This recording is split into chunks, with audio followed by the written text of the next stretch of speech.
Palsana highway પરથી breaking સમાચાર સામે આવી રહ્યા છે।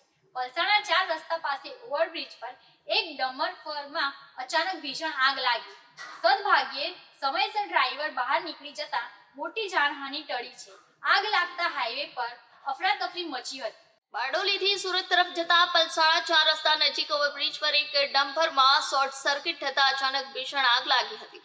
આગ લાગતાની સાથે ડમ્પરના ડ્રાઈવરે સાવચેતી રાખી તાત્કાલિક વાહનમાંથી બહાર નીકળી જઈ પોતાની જાન બચાવી લીધી હતી। આગ વધુ ભભૂકી ઉઠતા ડમ્પરના ડીઝલ ટેન્કમાં લીકેજ થવાથી રોડ પર પણ આગ ફેલાઈ હતી, જેના કારણે હાઈવે પર થોડા સમય માટે ટ્રાફિકમાં અફરાતફરી સર્જાઈ હતી। સુરક્ષાના ભાગરૂપે રોડ પરના વાહનોને ડાયવર્ટ કરાયા। આગની જાણ થતાં જ પલસાણા પોલીસ તાત્કાલિક ઘટના સ્થળે પહોંચી ગઈ અને સાથે જ સ્થાનિક લોકોએ પણ ફાયર બ્રિગેડને માહિતી આપતા ટૂંક સમયમાં ફાયર કાફલો સ્થળ પર દોડી આવ્યો। ફાયર કર્મચારીઓએ ઘટના સ્થળે પહોંચી આગ પર કાબુ મેળવ્યો અને મોટી દુર્ઘટના થતી અટકાવી। સદભાગ્યે આ ઘટનામાં કોઈ જાનહાનિ નોંધાઈ નથી।